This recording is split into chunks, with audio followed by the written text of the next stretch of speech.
Hi, my name is Christy Weiner, and this is my video blog on my new student dialogue, which was the poverty simulation on October 24th, which was last Wednesday.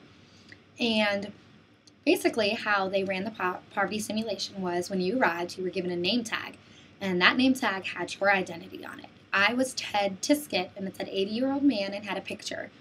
And then you were given a folder, and that folder had everything that was specific to your person's life. So my folder included a description that said that I was a widower who was recently evicted from their house and unfortunately has to stay in the homeless shelter.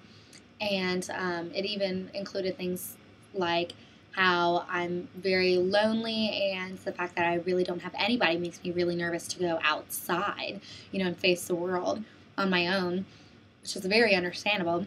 And I also had a list of all the weekly and monthly payments that I had to pay. And I was also given, my retirement check because I was 80 years old, so I didn't have a job, but I got about $552 a month. And I had items I could pawn at the pawn shop, and I was given transportation passes to get from place to place. And so you have to go inside the room, and they have all of the stations set up everywhere, and each station represented a different service that was offered to you in your community. And so basically you were given every 15 minutes was a week, and you were given an hour. So you had 1 month, and there was a whistle blown that designated the start and stop of each week, and you have to get everything done that week, or else the police officer will come find you. And so there was places like the jail and the juvenile hall. There was things like the community action center, the social services center. There was a school for people who were of a student's age who had to go and work. And then there was an employment services where if you had a job, you had to go every day. And there were just a bunch of services like that. And because I was retired, I did not have a job to go to, but I did still have bills I had to pay. So I assumed that it would be most responsible to go get my bills for the week and all of my bills for the month paid with with about half of my retirement check in the very first week. So the second week I paid my bills for that week, and then I decided to go check out the social services office and see if there was anything they could do for me. And once I got there, and I waited in line, and I filled out the forms, and I finally got called back to the room to have an interview. They told me that everything that they were willing to help me with, which was, enough, and it would have helped out a lot, I had already paid for, because I had already paid for my monthly bills because I was trying to be responsible. And so, unfortunately, those services did not help me at all. And then I went to the Community Action Center, and they were able to help me. They were able to pay for about half my groceries for 1 week. So, it helped a little bit, but it wasn't that huge of a difference. And unfortunately, I came to realize that that's exactly how it is in the real world. You are given services and opportunities that the government, sets up for you, but you're on your own. You have to find them by yourself. You have to figure them out and through experience.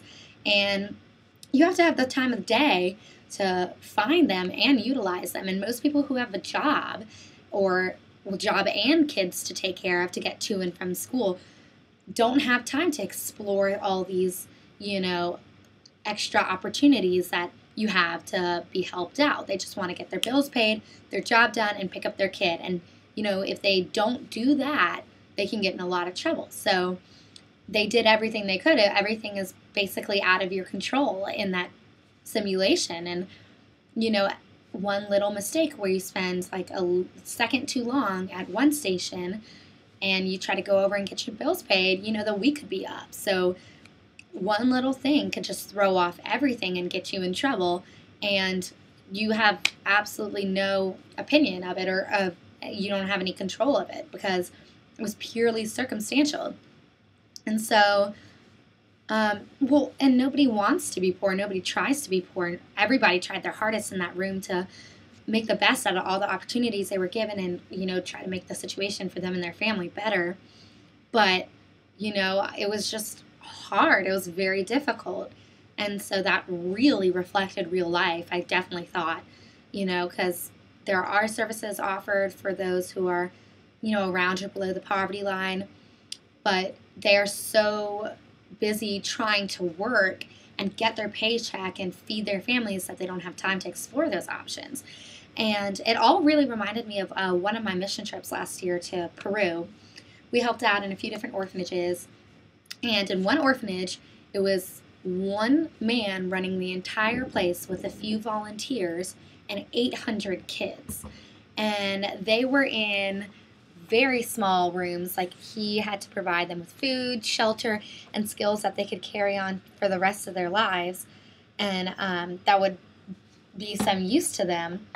But he had to do that all for 800 kids. And that was a very tough job. And somehow he manages to do it. But people who have 1 or 2 kids can barely, get it done. And it's just it's very difficult, way more difficult than you would ever believe. And the lengths that he had to go to get these kids just blankets for the beds that they shared, 3 or 4 kids to a bed, he went to great lengths. He went to the dumpsters at the airport where they burn the blankets and the pillows right after anybody uses them, and he would take those, and those would provide, comfort for his kids. And there was also a community action center that we actually worked at where people would take their kids just to color and hang out and stuff while they tried to go to work or tried to find work, which takes an extremely long time, especially in this economy. Just finding work here is difficult, but in one of the poorest parts of, Peru,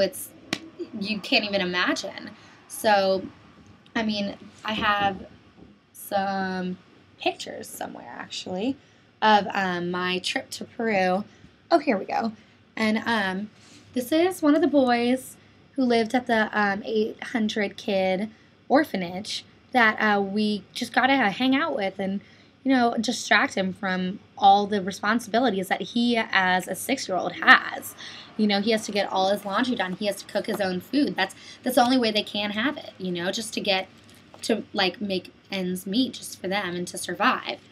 And we also, at that community action center, there were kids that just wanted to, get distracted from those stresses that their family goes through. And I have a few pictures of that as well. There was one house nearby that we got to go into and talk to their family. And this woman had, 6 kids just about. And she had a 1-room house that was held up by two 2x4s and a tarp on top and some leaves and, big pieces of straw. And that was about it. And she had to wake up every morning at 5 to go see if she could get a job. And it had been weeks. And sometimes she would be able to get food from the market where she was trying to find a job at. But, sometimes she couldn't. And she had 6 kids to feed, plus herself. It's an extreme example of what we were trying to experience in the poverty simulation, but it still exists every day. And we got to go to a school in Peru as well with kids our own age and not just little kids, where we could actually, communicate with, because they could speak English very well, and we could talk to them about how they get through life every day. And this is a picture of them at their school. They were putting a traditional performance on for us, but we got to talk to them, and it's unbelievable how much they have to go through. And you would think it was just the parents who stress out about feeding their kids, but the kids get a lot of this stress too. And so I feel like that's what a lot of people who got younger ages, like, for example, I know someone who got the age of 14, and there were some people that got the age of 9. They had to go through just as much stress as their parents, plus school and everything. So it definitely wasn't only on the parents, but it was a huge part of their lives too. And it's really opened my eyes to everything that goes on around here. Even locally, they had some volunteers who worked at the community centers in Pendleton and Anderson, and who told us exactly how it is here. And it's closer than we would think, but it's here. And I think the simulation was very realistic and very helpful, and especially since it was the very first time that they put that simulation on as New Student Dialogue, I think it was a completely successful event, and I learned a lot out of those 2 hours that I was there. And hopefully, one day somebody in that group of people will be able to make a huge difference in the world and make sure that nobody has to go through the hard times that bad. Everybody has food on their table. And so, that's what I went through in those 2 hours. And clearly I was very moved by it because I had a lot to say about it. But I just wanted to share that with you and, let you know that it was a very good experience for me. And I'm glad I did it. Even though it was for a grade, I'm very glad I did it because I think it was very worthwhile. Thank you.